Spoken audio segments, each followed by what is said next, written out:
네, 우리 교재 350페이지에 25번부터 앞 시간에 이어서 부채와 자본 관련된 문제 이어서 계속 풀겠습니다. 자, 25번. 다음 중 퇴직급여 충당 부채에 대한 설명으로 옳지 않은 것은 1번. 퇴직급여 충당 부채는 미래의 예상 임금 수준을 사용하여 측정하여야 한다. 퇴직급여 충당 부채는요, 과거에 근무한 거에 대해서 우리가 퇴직금을 지급할 것을 그 퇴직급을 계산하기 때문에 미래의 임금 예상 수준까지 계산을 측정할 수가 있을까요? 이럴 필요는 없을 것 같습니다. 자, 그러면 이게 틀렸다면 2, 3, 4 맞아야 되니까 한번 보겠습니다. 별로 자신이 없어요. 이거 틀린 것 같긴 합니다만은, 왜냐? 우리가 퇴직급여 충당 부채라는 것은 지금 현재 시점에, 기말 시점에 우리 회사의 직원들의 퇴직급여를 계산해 보는 거거든요. 그럼 이미 퇴직급여는 우리가 과거에 그 임금 수준을 가지고 최근 3개월치 급여를 근무 연수에 곱한다든가 이런 방식으로 되게 계산하잖아요. 네. 다음에 2번 보겠습니다. 급여 규정의 개정과 급여의 인상으로 퇴직금 소요액이 증가되었을 경우에는 당기분과 전기 이전분을 일괄하여 당기 비용으로 인식한다. 급여 규정의 개정과 급여의 인상으로 퇴직금 소요액이 증가했다. 그런 경우에는 당기분과 전기분 이전분을 일괄해서 당기 비용으로 인식한다. 네, 이게 무슨 말이냐면 퇴직급여 충당 부채를 설정했는데 이게 소요액이 예상했던 것보다 증가하면 어떻게 돼요? 모자라는 것은 당기 비용으로 퇴직급여로 처리해야 한다, 이런 얘기입니다. 네, 퇴직급여 충당 부채에서 상계해가지고 처리를 하는데 모자라면은 당기 비용으로 처리하죠. 그래서 퇴직급여로 처리하는 거 2번은 맞습니다. 다음에 3번. 확정급여형 퇴직연금 제도에서 퇴직급여와 관련된 자산과 부채를 재무상태표에 표시할 때에는 퇴직급여 충당 부채에서 퇴직연금 자산을 차감하는 형식으로 표시한다. 예, 퇴직연금 운용자산은 자산인데 퇴직급여 충당 부채 밑에 표시해요. 차감식으로. 그래서 퇴직급여 운용자산이 있는 것만큼 부채가 감소하게 되는 겁니다. 그래서 3번 맞았습니다. 다음 4번. 퇴직연금 운용자산이 퇴직급여 충당 부채와 퇴직연금 미지급금의 합계액을 초과할 경우에는 투자자산으로 표시하죠. 그래서 퇴직연금 운용자산은 말이죠, 먼저 퇴직급여 충당 부채 밑에 차감 계정으로 표시하고, 가령 퇴직급여 충당 부채가 2억이다. 그러면 퇴직연금 운용자산이 2억이 다 됐어요. 그러면 2억까지만 부채에다가 표시하고 초과된 금액은 투자자산 쪽에 퇴직연금 운용자산을 표시하게 됩니다. 네, 그래서 1번 틀린 게 맞습니다. 이거 다 맞았어요.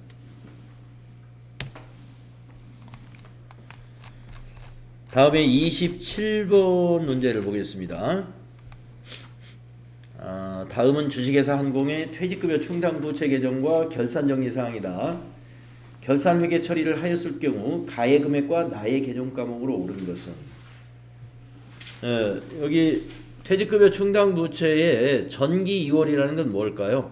2021년에 결산해서 넘어온 금액이죠. 자, 결산정리 사항을 보겠습니다. 12월 31일 결산 시 임직원 전체가 퇴직금 추산액은 600만 원이랍니다. 그래서 결산을 이렇게 했대요. 600만 원인데 200만 원만 추가했죠. 여기다 200만 원만 추가했죠. 200만 원만. 그러면은 이 퇴직급여 충당 부채 잔액이 400만 원이 있다는 얘기예요. 400만 원. 그러면 이게 여기 가번이 얼마가 되어야 이게 400이 될까요? 자, 이게 추가 설정한 거란 말이에요. 이게 추가 설정. 그러니까 이 나에 들어가는 것은 퇴직급여 충당 부채예요. 요 나에 들어가는 건 퇴직급여 충당 부채. 퇴직금 추산액이 600인데 200만 원만 추가 설정했기 때문에 잔액이 지금 400이 있다는 겁니다. 그러면 잔액이 400이 있으려면 여기 가번에는 500만 원이 들어가야죠.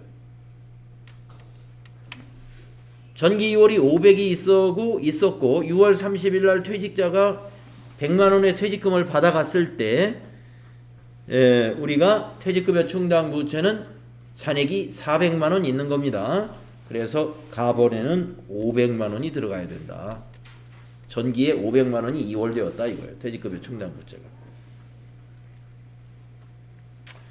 그래서 답은 3번에 있습니다.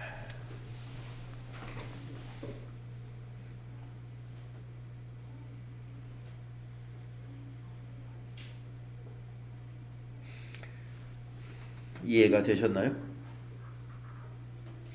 자, 그러면 여기서 질문 하나 해보겠습니다. 6월 30일 분계.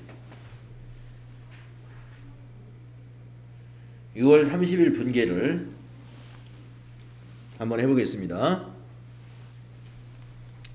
이 거래를 분계로 표시해 보세요.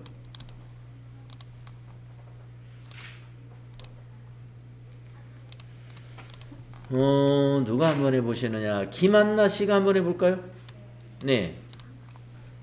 6월 30일 날 회계 처리가 어떻게 되었을 때 기장이 저렇게 전기가 되어 있을까요?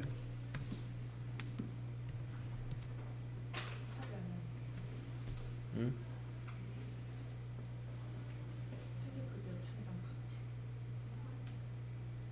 6월 30일인가요? 6월 날짜가 6월 30일 맞나요? 27번 문제죠? 6월 30일 맞아요. 27번 문제.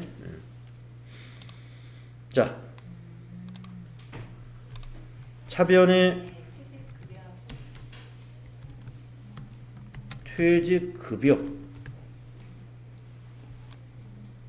네. 200? 아니죠. 우리가 지금 6월 30일 2분기 하는 건데 2분기. 500만 원. 나 100만 원이에요. 100만 원, 100만 원. 예. 자, 예. 자, 그다음에요. 퇴직급여 충당 부채. 대변에 퇴직급여 충당 부채 100만 원. 이거 적지 마세요. 틀렸어요. 자, 왜 틀리느냐? 자, 여러분, 우리 회계의 순환 과정에서 전기하는 요령 배웠죠? 전기. 만약에 이 분계가 맞다면 퇴직급여 계정을 찾아가야죠.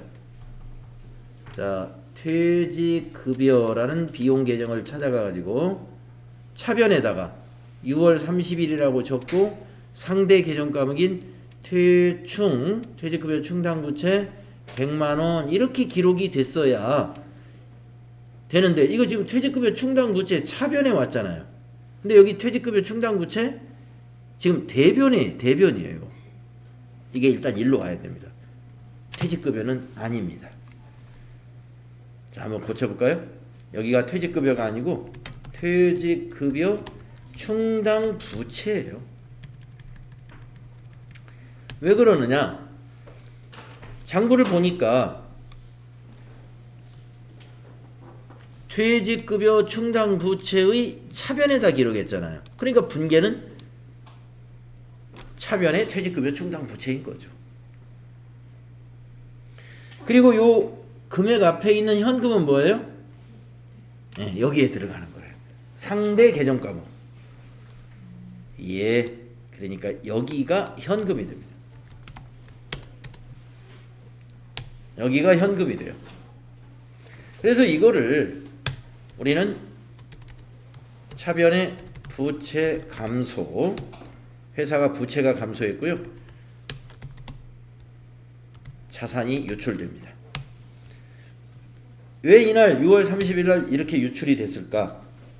말로 좀 표현을 하면은요. 이 거래를 한번 이야기로 만들어 보세요. 예, 이야기로 만들어 보세요 하면은 관리부 김순희 씨가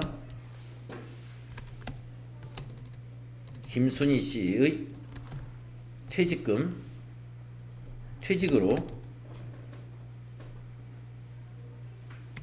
6월 30일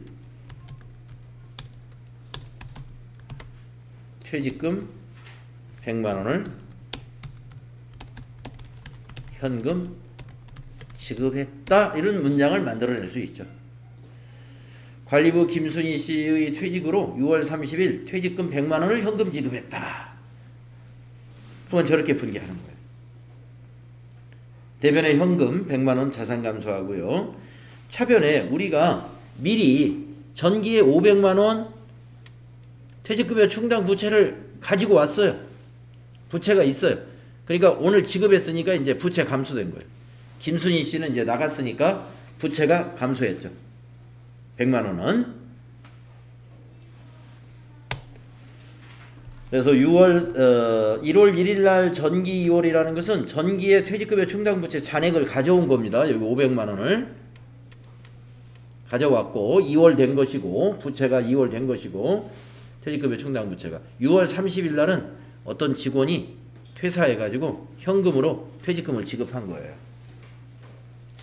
그랬을 때 분계는 이렇게 되고 이 분계한 것을 퇴직급여 충당 부채 계정에다가 전기하면은 이렇게 전기가 된다. 그래서 여러분 분계와 전기 회계의 순환 과정에 우리 재무회계 이론 2차신가 3차시 4차신가요? 거기 그 부분에 이거 제가 강조하면서 이런 연습을 사실은 많이 해야 되는데 전산회계다 보니까 이거 전기가 전산에서 자동으로 일어나기 때문에 이 원리를 지금 배우는 회계를 지금 배우는 분들은 이 원리를 잘 모르고 지나간다 이거예요. 근데 옛날에 장부 기장을 했을 때는요. 이 연습을 굉장히 많이 해야 됩니다. 예. 그래서 종이에다가 노트에다가 이 T 계정 그려가지고 계속 분계 쓰고 전기해보고 분계 쓰고 전기해보고 전기한 걸 시산표로 옮겨보고 그것을 손익계산서와 재무상태표로 옮겨 적어보고. 그러니까 저희가 그 회계를 실무를 배울 때는 전산회계라는 프로그램이 아예 없었을 때니까 뭐 선생님들이 당연히 그렇게밖에 가르칠 수가 없었죠. 그런데 지금도 보면은요, 이런 이론 문제 풀다 보면 수업을 저렇게 해야 돼요. 예, 그래야 이해를 합니다. 그 흐름을. 예.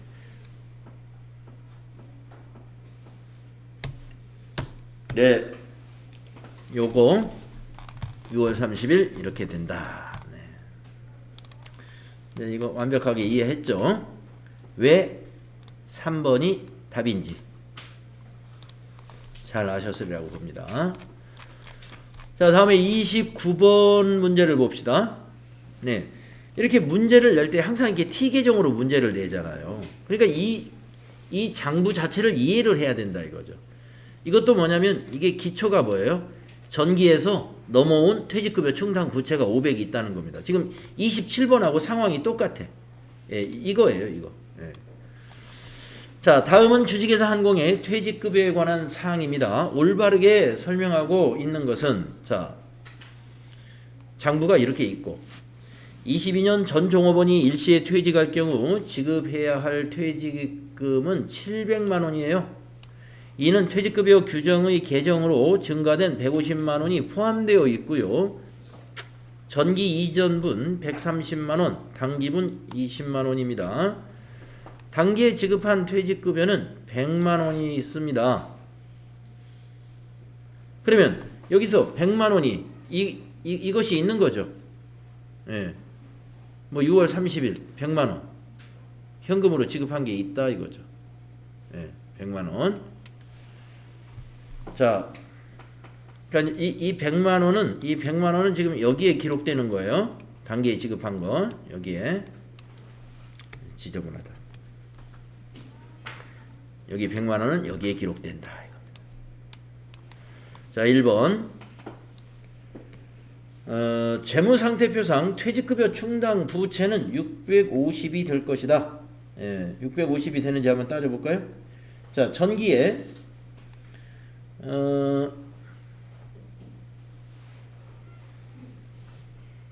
전기에 500이 있었죠.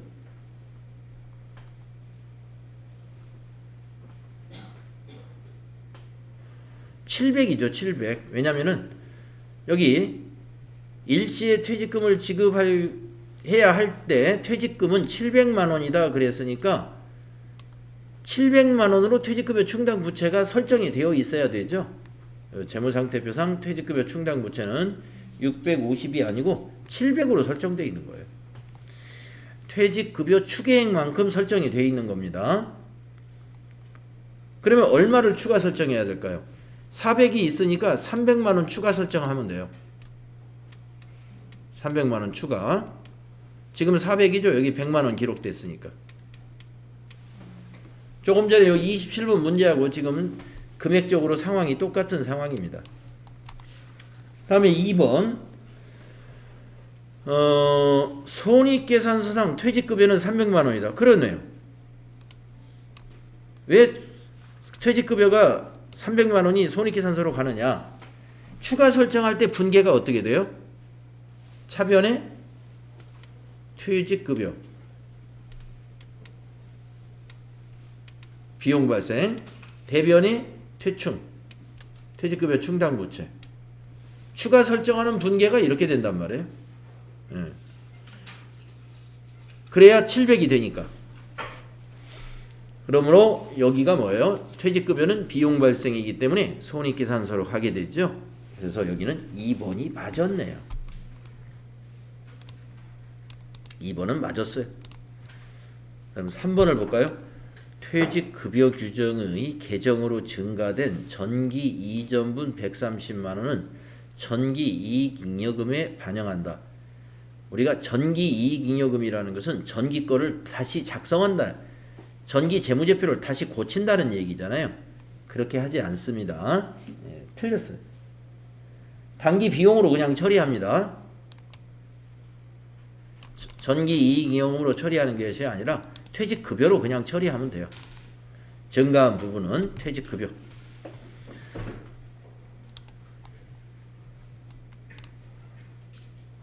그 다음에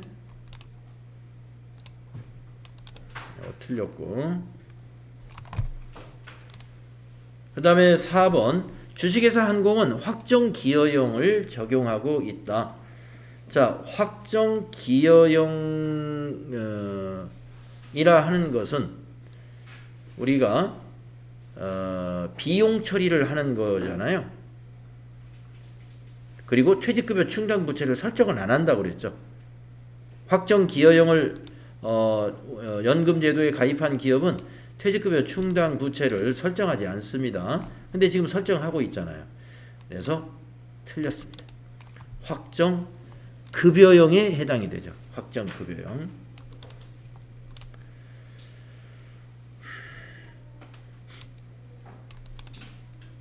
그래서 1번은 여기 700만 원이다.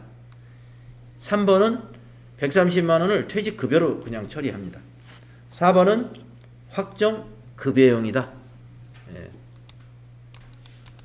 그래서 맞는 것은 2번이었습니다. 네, 이렇게 해서 우리가 31번 있나요? 네, 31번 가보겠습니다.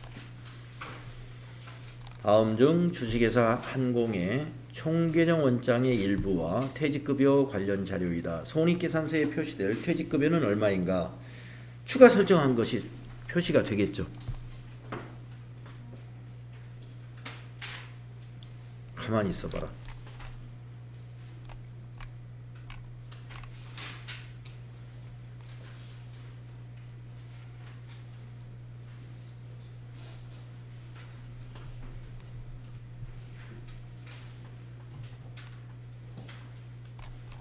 자, 31번. 다음은 주식회사 한공의 총계정 원장의 일부와 퇴직급여 관련 자료이다. 손익계산서에 표시될 퇴직급여는 얼마인가? 자, 퇴직급여가 언제 발생하는지 보겠습니다. 전기에 충당부채 2천만 원이 왔고 650만 원이 퇴직급여 충당부채에서 상계되었고 여기서 발생했군요. 12월 30일 날 추가 설정한 거예요. 추가 설정한 거. 그러면 퇴직금 추계액이 얼마인지를 알아야죠. 다음 표에 나와 있네요. 종업원이 2명인데 김공인 씨는 5년간 근무했고 퇴직금이 지금 1,500만 원으로 계산이 되고 이회계 씨는 1년 6개월 근무했고 퇴직금이 300만 원으로 추계가 됩니다. 두 사람 걸 합치면 우리 회사 퇴직급여는 1,800만 원으로 추계가 됩니다. 그러면 1,800만 원만큼 퇴직급여 충당 부채를 만들어야 되는데 지금 현재 이 장부로 봤을 때 퇴직급여 충당 부채의 잔액은 1,350이네요.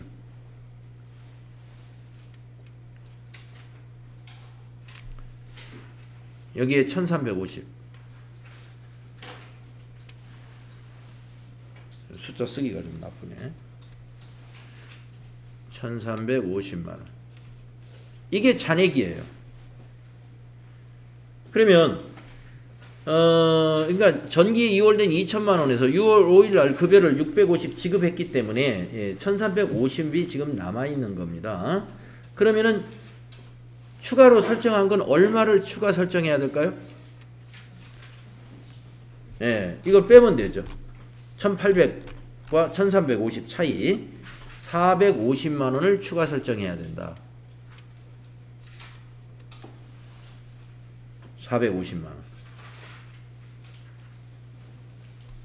그러면 아까 1,350에다가 450을 더하면 1,800이 되는가요? 1,300 아까 50이었고 450 추가 설정하면 그래서 거기에 퇴직급여는 손익계산서로 가는 퇴직급여는 450만 원만 가게 됩니다. 추가 설정할 때 분계가 퇴직급여니까. 그래서 답이 2번이 된다.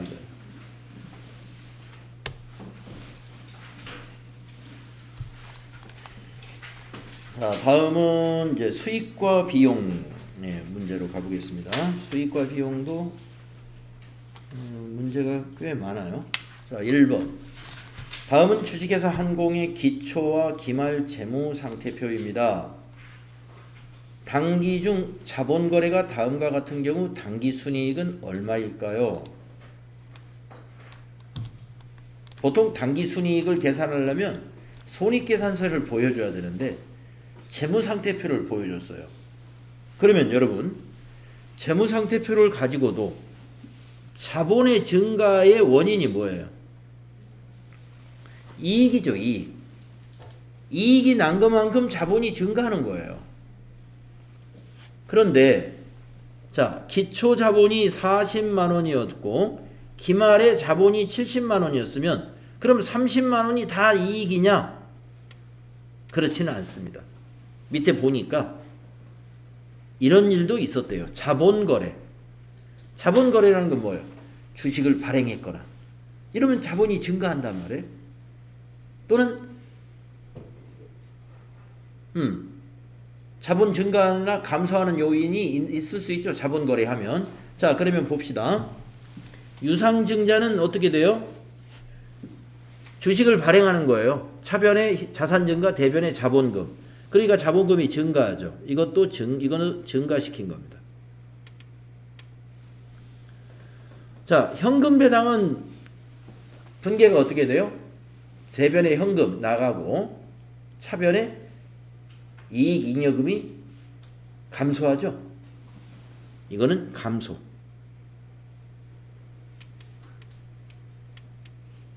그 다음에 주식 배당이 어떻게 되나요? 주식으로 배당하면은 이익 잉여금은 감소하고 자본금은 증가하죠. 자본 총액에 영향이 없어요. 이거는 영향 없다. 제로. 자, 그럼 봅시다. 자본거래만 놓고 봤을 때 30만 원이 증가하고 10만 원이 감소하기 때문에 자본거래에서 여기에 반영된 거는 20만 원만 증가시킨 거예요. 자본거래 때문에 기말 자본이 증가한 것은 20만 원 뿐이다. 왜? 유상증자 30만 원 증가, 현금 배당하면은 감소 10만 원. 이거 반영하면 20만 원만 자본 거래가 영향을 줬죠. 그러면 단기 순이익은 30만 원이 아니라는 거죠. 10만 원은 단기 순이익이었어요. 그게 답이 1번이에요. 그래서 기초 재무상태표와 기말 재무상태표에서요. 자본의 차이는 자본 거래 때문에 자본이 변화가 있을 수가 있고 단기 순이익이나 단기 순손실 때문에 자본이 변화할 수가 있습니다. 요인이 두 가지예요. 그래서 지금 밑에 자본 거래를 밑에 세 가지 건이 있었는데 맨 밑에 한 건은 자본이 증가하거나 감소하지 않아요. 그러니까 그건 별도로 빼버리고 유상증자는 자본이 증가합니다. 현금 배당은 자본이 감소합니다. 그래서 그거를 자본 거래가 영향을 준 것을 보니까 20만 원이 증가를 시켰어요. 그럼 나머지 10만 원은 영업에서 이익을 낸 거예요. 그게 단기 순이익이에요. 이것이 미처분 이익잉여금으로 와서 이익잉여금에 반영이 된 것입니다. 네, 잘 이해가 됐으면 좋겠습니다. 이것도 역시 회계의 순환 과정에서 우리가 이 절차 이거에 대해서 이해를 해야 됩니다. 다음에 3번을 보시면은 다음은 주식회사 한공의 상품 관련 내역이다. 22년도 매출 원가를 계산할 금액으로 오른 것은 22년도 매출 원가를 구하라고 그랬는데 데이터가 여기 다 주어져 있네요. 22년도에 기초, 단기 매입, 기말 이렇게 빼주면 되죠. 여러분 매출원가 공식이 뭐예요? 매출원가는 기초상품 재고액에다 단기상품 매입액을 더해서 기말상품 재고액을 빼주면 되는 거죠. 자, 기말상품 재고액은 여기 나와 있습니다.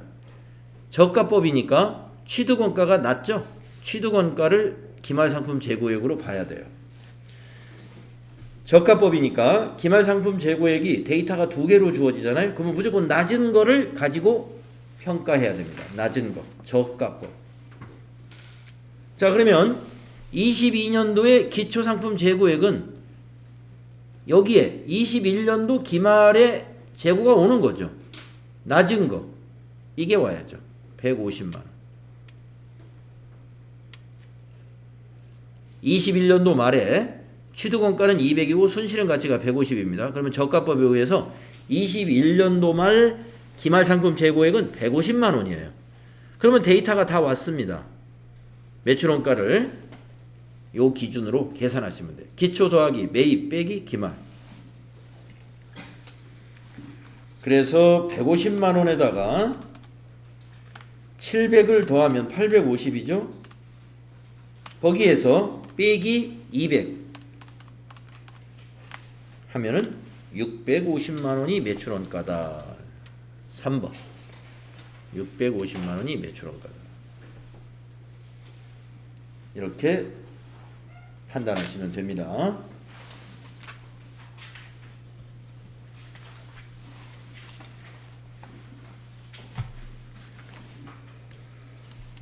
다음에 5번 가보겠습니다. 다음은 주식회사 한공의 22년도 상품 거래 내역이다. 매출원가를 계산하라.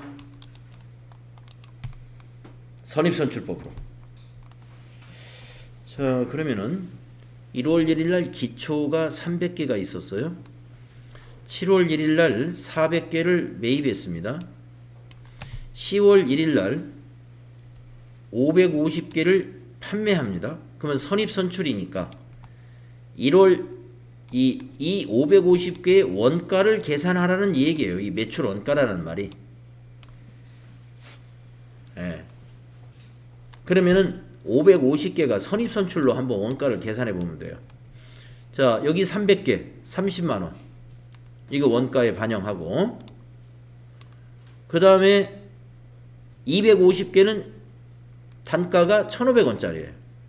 그래서 1,500원 곱하기 250원을 해서 더해주면 돼요. 250개. 그러니까 판매를 550개 했잖아요. 여기서 300개, 여기서 250개. 그게 선입선출법이죠. 그래서 1,500원짜리 곱하기 250개 했더니 37만 5천 원 나오네요. 그러니까 매출원가는 37만 5천 원 250개에다가 여기 300개 30만 원짜리 요 두 개를 더하면 67만 5천 원이다. 67만 5천 원이다. 이런 답을 찾을 수가 있습니다. 가능하시죠?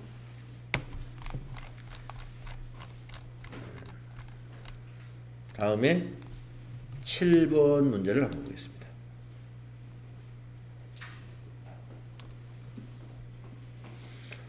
다음은 주식회사 한공의 22년 상품 관련 자료이다. 주식회사 한공의 22년도 매출원가를 계산하면 얼마인가? 모든 상품은 매입은 외상으로 했다.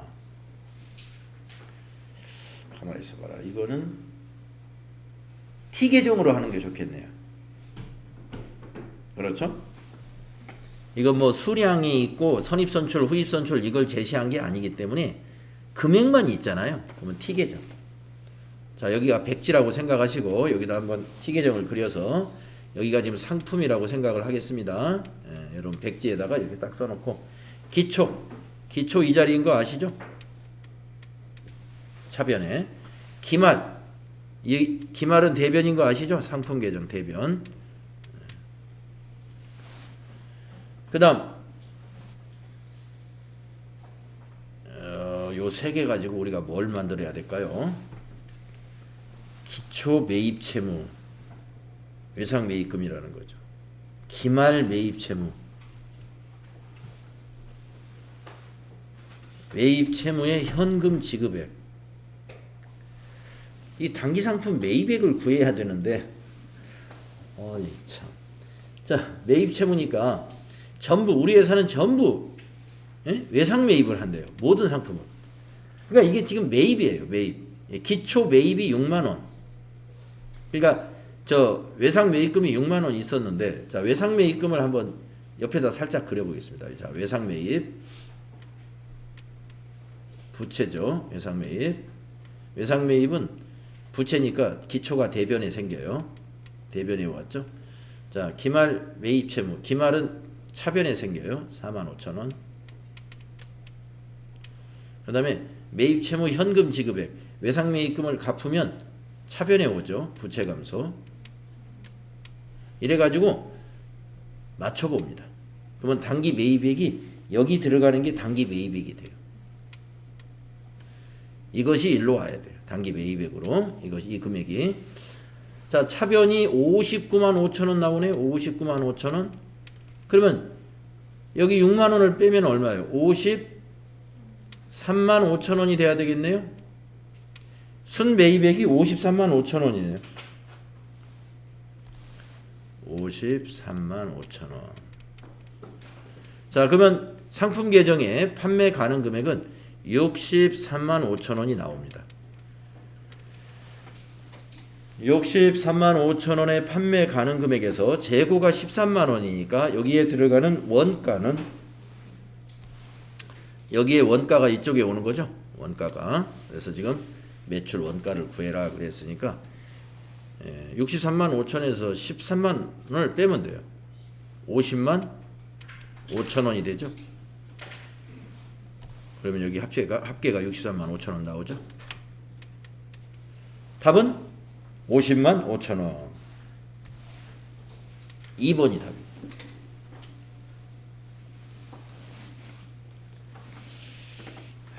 그래서 요건 T 계정 두 개를 종이에다 그려가지고 짝을 맞춰야 됩니다. 어려워요? 네. 자꾸 연습하셔야 돼. 지금 T 계정 두 개 그린 게, 하나는 여기 외상 매입금입니다. 외상 매입금. 우리 회사는 모든 상품을 외상으로 매입하니까 외상 매입금 계정이 그냥 매입 계정이에요. 그래서 외상 매입은 부채이기 때문에 기초를 대변에. 여러분 부채는 대변에 잔액이 남는 거잖아요. 그러니까 기초가 대변에서 시작이 되는 거예요. 그리고 기말이라는 것은 차기로 이월되는 거니까 차변에 기초의 반대 방향. 그 다음에 매입 채무를 현금으로 지급했다. 외상 매입금을 갚았다는 거죠. 갚으면 차변에 기록하죠. 부채 감소니까. 이래가지고 짝을 맞추는 겁니다. 그러니까 차변 합계가 59만 5천 원이니까 대변 합계도 59만 5천 원을 만드는데, 그러면 여기 들어가는 게 뭐냐 이거예요. 이게 바로 단기 외상 매입한 거예요. 우리 회사는 모든 매입을 외상으로 하기 때문에 이게 순매입액이 되는 거예요. 그래서 외상 매입금 계정에서 우리가 단기 매입액을 이렇게 찾아낸 거예요. 그걸 갖다가 여기다가 대입한 거죠. 상품 계정.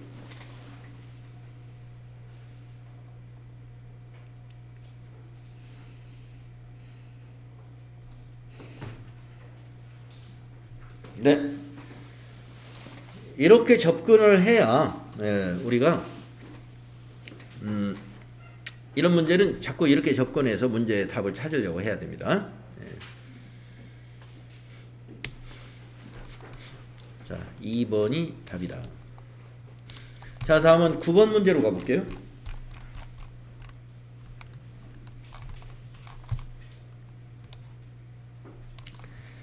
다음은 주식회사 한공의 12월 중 상품 매매 자료이다. 재고자산의 평가 방법을 선입선출법으로 적용할 경우 매출 원가와 매출 총이익은 각각 얼마냐? 네, 매출 원가가 16만 원인 게 두 개가 있기 때문에 그러면 매출 원가는 같은 게 있으니까 매출 총이익은 서로 다 다르네요. 그냥 매출 총이익을 한 번에 구해가지고 답을 바로 찾아버리겠습니다. 왜냐하면 매출 원가만 찾으면 한 번 더 봐야 될 수가 있어요.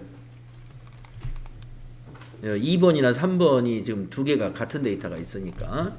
자, 그러면 여러분 매출 총이익은 뭐예요? 매출액에서 매출 원가를 빼는 거죠. 매출 원가를 한번 계산은 해야 돼요. 자, 그러면 여기서 매출액을 먼저 찾아보겠습니다. 이날 매출액이 발생하죠. 얼마에 팔았냐면 한 개당 4,000원에 팔았습니다.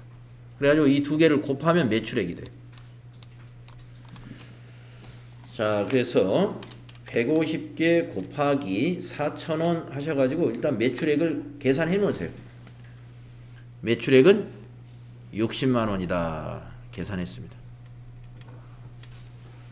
그 다음에 이제 원가를 계산하면 이익은 나오는 거죠. 원가를 빼면. 자, 선입선출법이니까 이 150개를 우리가 팔았는데 선입선출로 정리를 하면 돼요. 150개를.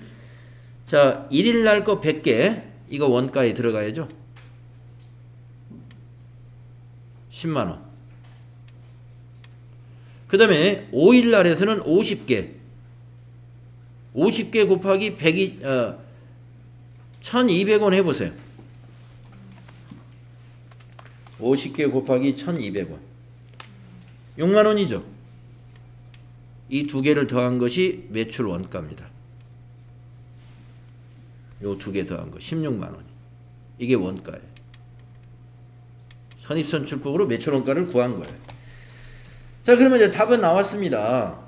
매출액 60만원에서 매출 원가 16만원을 빼는 거죠. 44만원이네요. 그래서 답은 2번이다. 총 이익이 44만원이 되는 걸 답을 찾으면 돼요. 네, 계산기 몇 번 잘 두들기면 이런 문제 맞출 수 있고요. 이렇게 선입선출이냐 후입선출이냐에 따라서 정리를 하면 됩니다. 수량을 정리해 나가면 되게 돼 있어요. 자, 다음은 11번 문제를 가보겠습니다.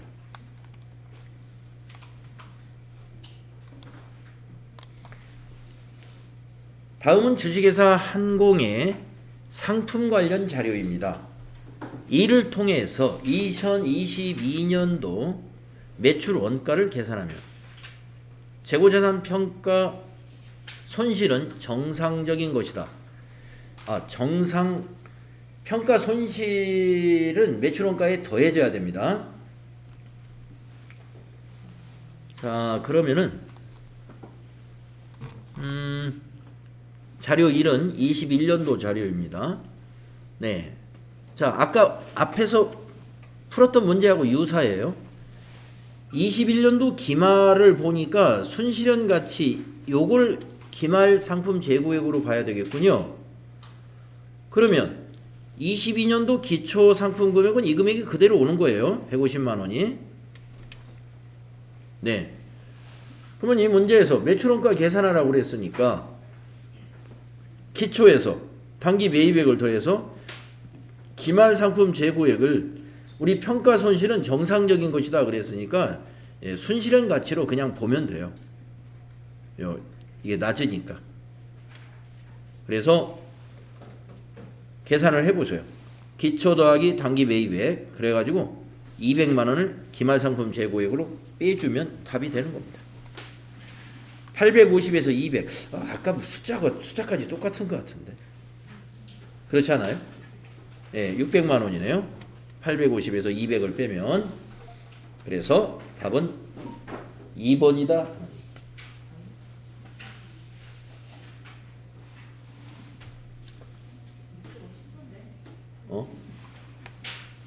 틀려요? 왜 틀리죠?